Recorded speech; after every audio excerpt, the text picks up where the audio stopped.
Les mails, nettoyer sa boîte mail, ça sert à quelque chose? Totalement inutile. Alors vraiment inutile. Ça n'a aucun effet sur le climat, sur la consommation électrique. C'est une blague. Bonjour Gilles Babinet. Bonjour. Entrepreneur français du numérique, vous êtes coprésident du Conseil national du numérique, vous avez des responsabilités au sein de la Commission européenne aussi. Le numérique est-il aussi polluant qu'on le dit, Gilles Babinet? C'est-à-dire, il y a à boire et à manger. C'est-à-dire, s'il est vrai qu'il y a une empreinte carbone du numérique, il faut rester les pieds sur terre. Et on voit passer des chiffres qui sont parfois complètement délirants et pire encore, qui sont propagés par des agences officielles et qui sont répétés, amplifiés, parfois distordus. Et donc, on entend tout et n'importe quoi. C'est une caractéristique qui, je crois, est très spécifique à la France. C'est-à-dire que quand je voyage à l'étranger, on a des critiques à l'égard des émissions de CO2 du numérique, mais on n'a pas cette distorsion des faits aussi marquée. Mais c'est quoi les vrais chiffres, on va dire? Alors, la vraie consommation du numérique. Est-ce que le numérique est plus polluant que l'aviation, par exemple? C'est à peu près équivalent. Alors, c'est probablement moins polluant pour une raison simple, c'est que il y a un effet démultiplicateur physico-chimique des émissions de CO2 en haute altitude, des traînées d'avions. On considère que l'avion émet aux alentours de 2,5% du CO2 total émis, mais que son effet sur le réchauffement climatique, c'est plutôt aux alentours de 6 à 7%. Donc c'est très important. Alors que les externalités du numérique, on les connaît pas très bien, mais elles sont probablement positives par ailleurs. Il y a tout un tas de choses que le numérique permet qui économisent des émissions de CO2. Quand vous remplissez mieux des camions, des trains, même des avions, finalement vous optimisez et donc vous émetteriez plus si vous n'aviez pas des plateformes numériques. Mais est-ce qu'on arrive vraiment à avoir une vision de tout cela? Parce qu'on a l'impression que c'est une complexité sans nom. Enfin, non, on a des débuts d'études sur les externalités.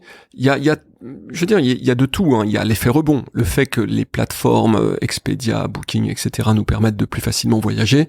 C'est une forme d'effet rebond. Ça accroît les émissions de CO2 de façon tout à fait nette, et on pourrait imputer ça au numérique, clairement. Mais on est aussi dans un monde où tout est gratuit, c'est-à-dire où on ne paye pas les externalités, on paye pas le carbone. Si on commençait à payer le carbone, on mettrait le numérique au service de la décarbonation, et là on verrait sa puissance. Je pense que derrière les moyens de production d'énergie, donc production d'énergie électrique entre autres, eh bien le numérique est le deuxième outil immédiatement pour décarboner. Alors on va parler de ce que le numérique peut apporter, mais juste avant, si on reprend quelques points clés dont on a beaucoup parlé ces derniers temps. Par exemple, on nous a dit qu'il faut couper le Wi-Fi, couper la box à la maison. Ça a un sens selon vous? C'est très marginal, quand vous savez que l'électricité française, elle est très largement décarbonée, elle est quasiment 8 fois moins carbonée que la moyenne mondiale.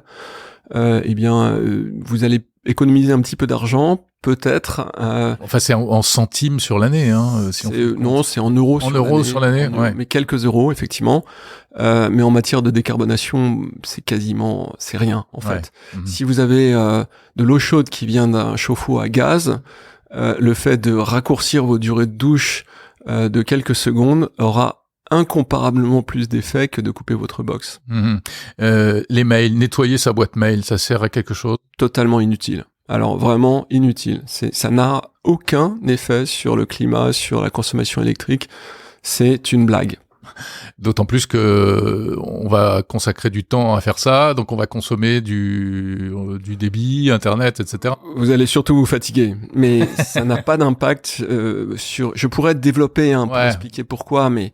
Et c'est la même chose sur l'utilisation des ressources sur les plateformes. C'est-à-dire que si vous mettez tout dans le cloud, le stockage est très optimisé pour des raisons qui seraient longues à développer ici, mais très efficaces énergétiquement. Mais quand même, les data centers, vous parlez du cloud, les data centers, on sait bien que ce sont aujourd'hui des gouffres énergétiques. Oui, c'est vrai, mais c'est pas le stockage. Le stockage est un coût énergétique qui est extrêmement faible, parce que, en deux mots, vous avez différents types de stockage. Vous avez du stockage qu'on appelle in-memory, c'est dans la mémoire des semi-conducteurs de votre ordinateur. Derrière, vous avez des systèmes qui sont sur des des disques durs assez particuliers. Et puis derrière, vous avez des stockages sur bande.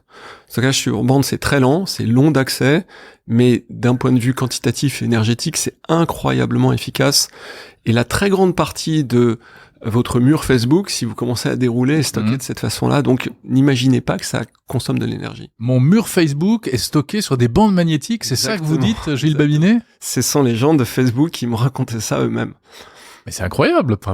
Oui, et sur une bande qui fait, je sais pas, mais quelque chose comme 7 ou 8 centimètres de large, et qui fait plusieurs centaines de mètres de long, vous stockez des quantités d'informations qui sont des centaines de disques durs. Ouais, et on peut imaginer que c'est pareil chez Google, sur YouTube, etc. Tout le monde fait ça. Ouais, bah oui, c'est une manière d'alléger un peu la charge finalement. Bah, vous me rassurez, je vais avoir moins de scrupules à produire de l'audio, de la vidéo, etc. Oui, en revanche, ce qui consomme de l'énergie, c'est les usages, par exemple, d'intelligence artificielle. Où vous avez des calculs qui sont assez intensifs. Plus vous personnalisez les recommandations, notamment dans les réseaux sociaux, plus vous allez faire appel à des ressources consommatrices. Là, c'est à la fois du hardware et puis de l'intensité énergétique. Il y a la partie stockage de données et puis il y a la partie traitement, calcul en fait. Le cloud... actif, enfin, véritablement. Exactement. Et ça c'est très clairement, hein, c'est quelque chose qui est énergivore. Mais dans ce que moi j'observe, il y a effectivement ces data centers qui sont des gros consommateurs, et je pense que aujourd'hui il y a des arbitrages qui sont faits sur les niveaux de personnalisation en fonction de la quantité énergétique et l'intensité hardware à cet égard. Mais quand vous visitez un data center d'une grande banque, ce qui vous stupéfait vraiment, réellement, c'est la faible intensité des équipements. C'est-à-dire que moi, j'étais dans le data center d'une grande banque il y a quelques mois, et on me montre toute une allée, et on me dit, bah ça c'est le CRM. Or, le CRM d'une entreprise, je peux le faire tenir sur un laptop, pour ainsi dire, si c'est bien fait, si c'est bien structuré. Donc là, c'était mal fait, c'est ça que vous voulez dire. Oui, là, je pense qu'il y a un enjeu, ouais. Je lisais il y a pas très longtemps, utiliser ce qu'on appelle du cloud public par rapport du cloud privé, est-ce que ça peut avoir un impact, ça d'après vous ? C'est-à-dire qu'en fait, on partage plus les ressourses. C'est vrai et c'est faux. C'est-à-dire que oui, c'est ce qu'on observe. C'est-à-dire vous avez une optimisation des data centers qui deviennent avec des niveaux de performance très élevés, notamment sur les aspects de climatisation, d'affectation de la CPU, l'usage du travail des ordinateurs. C'est tout à fait vrai, mais on se rend compte que dans certains cas, vous avez un peu des marteaux pour écraser des mouches. C'est-à-dire que vous utilisez des ressources qui sont en mode SaaS et que vous n'avez pas optimisé parce que justement vous les utilisez en mode SaaS. Si vous les intégrez, je pense notamment à des ressources d'intelligence artificielle ou des choses comme ça, vous les passez ce qu'on appelle en edge. C'est le fait d'avoir un travail qui est le plus proche possible de l'endroit où on en a besoin, et on se rend compte que le edge, paradoxalement, plutôt que de centraliser, permet d'avoir une certaine économie de moyens. D'accord, donc c'est du cloud plus proche, c'est ça ? C'est plus du cloud, c'est du traitement au niveau local. Imaginons par exemple que vous ayez... ça revient un peu à l'informatique d'avant, alors non ? Ouais. Maintenant, les caméras, par exemple, elles suivent les individus dans les aéroports automatiquement. Le traitement est fait localement, il n'est pas envoyé sur le cloud pour qu'on dise tourne à droite ou tourne à gauche. Et ça a une certaine économie dans certains cas. C'est la même chose pour les robots dans les usines. Ouais, bien sûr. C'est un peu comme les assistants vocaux, même les smartphones qui aujourd'hui sont capables de faire de la reconnaissance vocale avec les ressources qui sont embarquées. Exactement. Et là, vous êtes sur des systèmes qui sont très, très pas interprétés, qui sont vraiment conçus spécifiquement pour ce type d'usage. Vous n'avez pas 10 couches de logiciels qui fait que c'est très efficace. Oui, ce que vous dites rejoint ce que disait également Luc Julia, que j'interviewais il y a quelques temps, en disant qu'avec le cloud, c'était tellement facile qu'on a fait des bêtises, on en a abusé d'une certaine manière. Exactement. On a des architectures qui sont complètement délirantes pour des usages qui sont pas du tout optimisés. C'est beaucoup du travail de codeur, donc de l'ingénierie. On arrive à avoir des niveaux d'économie, mais aussi d'ailleurs ce qu'on appelle le FinOps, c'est-à-dire l'affectation financière des ressources dédiées au calcul. On se rend compte que dès qu'on commence à creuser un peu, on fait des optimisations qui sont de facteur 10, 100 parfois. Donc la réduction du poids environnemental du numérique passe par les mains des codeurs. Très largement. Gilles Babinet, Le numérique a son poids énergétique, mais sans faire de solutionnisme technologique, le numérique peut également contribuer à la décarbonation. C'est ce que vous dites. Oui, ça sera même le cas, à condition qu'on mette un prix sur le carbone, parce que pour le moment c'est de la RSE, le carbone, c'est le bon vouloir des entreprises de le faire. Beaucoup d'entreprises n'ont aucune obligation à cet égard, et donc on n'a pas de raison de décarboner, d'utiliser les technologies pour ce faire. Mais imaginons un instant que on commence à avoir un intérêt pour décarboner. Vous allez avoir des arbitrages qui se font tout de suite. Je parlais avec un grand industriel il y a quelque temps, qui me disait, nous, c'est extrêmement simple. Soit on fait tout venir par avion de Chine, et c'est très carboné, soit on le fait venir par bateau, mais pour le coup, on doit financer des stocks. Et on se rend compte que le coût de nos stocks est à peu près équivalent au coût du transport par avion. Donc, finalement, on préfère avoir les produits les plus récents, qui n'ont pas 3 mois de délai pour venir par bateau. Si on avait un coût du carbone, on changerait tout de suite. Voilà, donc c'est un exemple parmi d'autres à cet égard. Mais ce que je veux dire par là, c'est que vous pouvez avoir des supply chains qui sont dynamiques, avec notamment de l'intelligence artificielle, parce que quand vous fournissez, vous êtes un fabricant de voitures par exemple, vous n'avez pas uniquement que le prix, la disponibilité, vous avez la qualité, le double sourcing, le risque de défaillance de votre supply chain, etc. Donc vous rentrez beaucoup de paramètres qui sont très difficiles à traiter par des opérateurs humains et qui sont assez facilement traités par des intelligences artificielles. Ça, c'est un exemple dans les supply chains qui sont 80% des émissions du monde industriel. Il n'y a que 20% qui sont les processus transformatifs. Eh bien, vous arrivez à optimiser très très fortement grâce à l'intelligence artificielle. Si je prends un autre exemple qui est celui des transports, c'est la même chose. Les transports, vous pourrez réussir à avoir du multimodal, c'est-à-dire passer de la trottinette au TGV pour faire un peu caricatural, en évitant les ruptures de charge, parce que vous êtes capable de prévoir et donc d'affecter des ressources de façon optimale. Et ça, c'est aussi de l'intelligence artificielle. C'est pas encore le cas aujourd'hui. Aujourd'hui, les systèmes sont fractionnés. Ils ne fonctionnent pas de façon intégrée. Mais demain, on va avoir ce qu'on appelle des plateformes de masse, de mobility as a service, comme ça existe déjà dans quelques pays, notamment scandinaves. Et c'est extrêmement efficace parce que ça permet aux gens de se dire, en fait, j'ai pas de risque d'aller de tel point à tel point, de me retrouver en carafe, et donc je vais éviter de prendre ma voiture. Qu'est-ce qui manque selon vous? C'est quoi alors? Pourquoi est-ce que on ne parle de ça qu'au futur? La première chose, c'est un prix du carbone, parce que il faut qu'il y ait un intérêt économique à faire ce type de plateforme et donc c'est-à-dire pour qu'on comprenne bien, c'est quoi un impôt carbone, un coût coût de la tonne, quoi. C'est qu'on augmente les taxes sur l'essence et le gasoil pour commencer.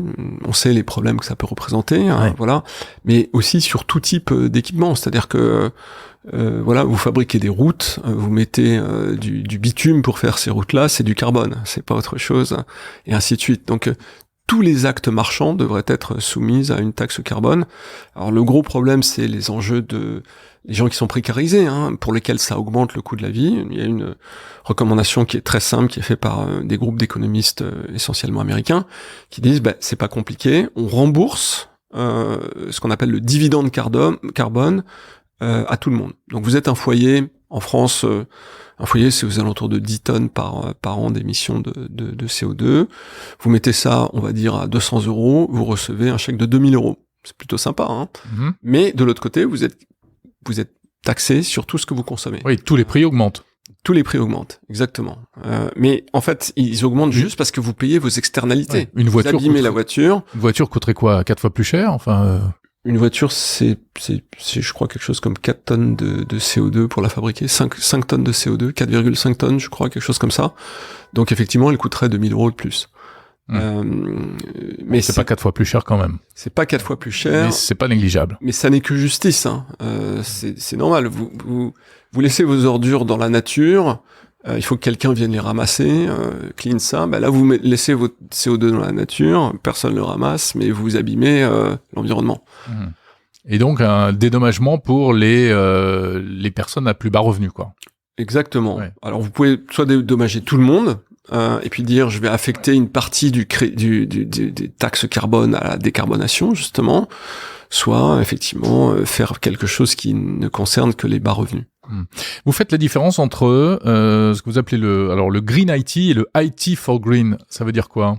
Dans un cas, c'est les systèmes d'information, les émissions endogènes de ces systèmes. Et comment est-ce qu'on limite ces émissions ? C'est utiliser votre laptop, votre smartphone, etc. Tout ça, c'est du Green IT. Et le IT for Green, c'est les externalités positives ou négatives que produit ce système d'information.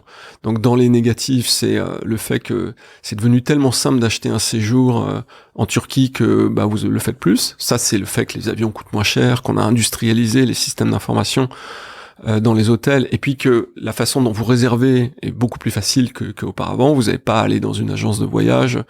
Vous êtes le soir en train de vous dire, tiens, si j'allais passer un week-end de 3 jours à Hammamet.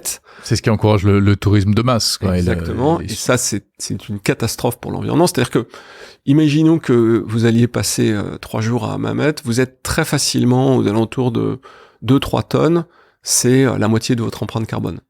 Donc c'est pas terrible. Si vous le faites 3 fois, si vous le faites 3 fois dans l'année, vous avez explosé votre empreinte littéralement. Donc ça c'est quelque chose qu'il faut arrêter en réalité et de fait mettre des coûts carbone là-dessus, ça va renchérir ce genre de choses. Moi je pense qu'il faudrait un coût qui évolue très rapidement d'ici 2030 aux alentours de 300 € la tonne. Donc vous voyez bien que l'économie de ce système ne fonctionnerait plus. Ouais, c'est fini les billets d'avion à quelques centaines d'euros. Hein. Exactement. Et ça, c'est de la technologie. C'est-à-dire que pour réussir à capter ce qu'on appelle le scope 3, c'est-à-dire non pas les émissions que vous faites en tant qu'acteur économique, mais celles de ce que vous sous-traitez, ce que vous achetez à l'extérieur, eh bien c'est très compliqué. Ça veut dire qu'il faut des systèmes qui sont très intégrés, des ERP qui sont très très solides et qui vous permettent de ramener le carbone de vos fournisseurs. Ça va arriver, mais il faut sans doute que le régulateur accélère un peu si on veut que ça arrive avant 2030. Merci Gilles Babinet. Merci pour ce regard multi-angle sur la problématique du numérique et de l'environnement. Gilles Babinet, coprésident du Conseil national du numérique et Digital Champion de la France auprès de la Commission européenne, entre autres fonctions que vous occupez.